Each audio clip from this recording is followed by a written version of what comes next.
కాంగ్రెస్ను మోసం చేస్తున్న రేవంత్ రెడ్డి మోడీ ప్రాపకం కోసం ఎవరు ప్రయాసపడుతున్నారో ప్రధాని పర్యటనతో అర్థమైంది. 100 రోజుల్లో హామీలు నెరవేరిస్తేనే ఓట్లు అడగాలి. ఇప్పటి వరకు జాబ్ క్యాలెండర్ జాడేది. మీడియాతో చిట్చాట్లో హరీష్ రావు. మరి కాంగ్రెస్ను మోసం చేస్తున్న రేవంత్ రెడ్డి అని చెప్పేసి మాట్లాడుతున్నాడు. కాంగ్రెస్ను రేవంత్ రెడ్డి మోసం చేసింది కాంగ్రెస్ వాళ్ళు బాధపడతారు కదా. కాంగ్రెస్ వాళ్ళు ఏమైందా రేవంత్ రెడ్డి అని చెప్పేసి అడిగేటోళ్ళు ఒక్కరు కాదు, ఇద్దరు కాదు. ఈరోజు కేసీఆర్ను ప్రశ్నించడానికి బీఆర్ఎస్ ప్రభుత్వంలో ఇవ్వలేడు. ఒక్క ఎమ్మెల్యే కానీ, ఒక ఎమ్మెల్సీ కానీ, ఒక మినిస్టర్ కానీ, ఒక ఎంపీ కానీ కేసీఆర్ ఒక నిర్ణయం తీసుకున్నారంటే ఆ నిర్ణయాన్ని తప్పుబట్టేటువంటి వ్యక్తులు కూడా లేరు, ఒక్కరు కూడా లేరు. కానీ రేవంత్ రెడ్డి విషయంలో అట్లా కాదు.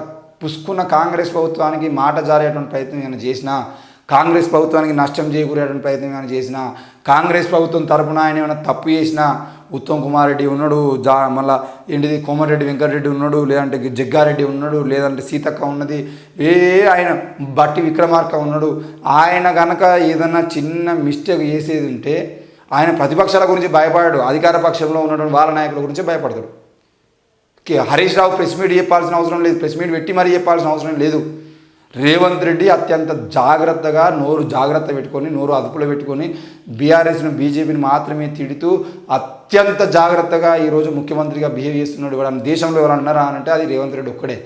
ఎందుకంటే ఆయనకు శత్రువులు ప్రతిపక్ష పార్టీలో లేరు, శత్రువులందరూ కూడా అధికార పార్టీలోనే ఆయన పార్టీలోనే ఉన్నారు. కాబట్టి ఆయన ఎంత జాగ్రత్తగా ఉన్నారో అంత జాగ్రత్తగా ఉంటున్నాడు. ఇన్ని రోజుల పాటు నిన్న పాలమూరు సభలో చూస్తే ఇన్ని రోజుల పాటు ఎక్కడ బహిరంగ సభకు పోయినా కూడా ఏ బహిరంగ అసెంబ్లీ ఎన్నికలకు ముందు ఏ బహిరంగ సభకు మొత్తం అన్ని బహిరంగ సభలో తిరిగినటువంటి నాయకుడు ఎవరు లేడు. రేవంత్ రెడ్డి ఒక్కడే తిరిగిండు.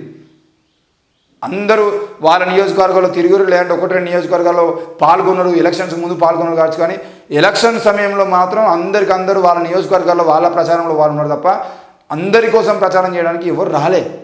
ఆ టైంలో రేవంత్ రెడ్డి ఒక్కడే తిరిగిండు. రేవంత్ రెడ్డి ఒక్కడే తిరిగినప్పుడు ఏమైంది, ప్రతి వేదిక మీద 3 రంగుల జెండా బట్టి అని చెప్పేసి రేవంత్ రెడ్డి పాట వచ్చేది. సింహం మోలే కదిలినాడు అని చెప్పేసి రేవంత్ రెడ్డి పాట వచ్చేది. కానీ ఇప్పుడు మొత్తం ఎంపీ ఎలక్షన్కి సంబంధించిన విషయంలో మినిస్టర్లు అందరూ కుప్ప పోతారు. వీళ్ళకు సమయం మాట్లాడడానికి సమయం ఇచ్చినా ఇవ్వకుండా పర్లేదు, కానీ ప్రజల్లో మన మొహం కనబడాలని చెప్పేసి కనీసం వేదిక మీద నన్ను కూర్చోవాలని చెప్పేసి మినిస్టర్ల కుప్ప మొత్తం పోతుంది. మరి ఆ కుప్ప మొత్తం పోయినప్పుడు రేవంత్ రెడ్డి పాట ఎత్తలేడు. ఆయన కూడా తెలివిగా ఆలోచించి 3 రంగుల జెండా బట్టి అనే పాటనే మళ్ళీ రాహుల్ గాంధీ మీద పాడించి ఆ రాహుల్ గాంధీ మీద పాడినటువంటి పాట ఏదైతుందో ఆ పాటను వాళ్ళ దగ్గర తీసుకుపోయడానికి ప్రయత్నం చేస్తున్నాడు. మరి అది రేవంత్ రెడ్డి చేస్తున్నాడు. ఆయన అత్యంత జాగ్రత్తగా ఉంటాడు. మీరు భయపడాల్సిన, హరీష్ రావు అత్యంత బాధపడాల్సిన అవసరం ఏం లేదు. మీరు ఏం భయపడకండి. పూర్తిగా నరేంద్ర మోడీకి సంబంధించిన విషయంలో, నరేంద్ర మోడీని కేసీఆర్ సంబంధించిన విషయంలో కేసీఆర్ను ప్రశ్నిస్తూనే ఆయన ముందుకు పోతున్నాడు తప్ప ఎక్కడా కూడా రేవంత్ రెడ్డి ఆ కాంగ్రెస్ను మోసం చేసే ప్రయత్నం చేయట్లేదు. చేసేది ఉంటే వాళ్ళు చూసుకుంటారు. మరి కాంగ్రెస్ ప్రభుత్వాన్ని మోసం చేస్తున్నారని చెప్పేసి రాహుల్ గాంధీ కానీ ప్రియాంక గాంధీ కానీ కంప్లైంట్ పోతే ఆయన ఎక్కడ పెట్టారో అక్కడ పెడతారు.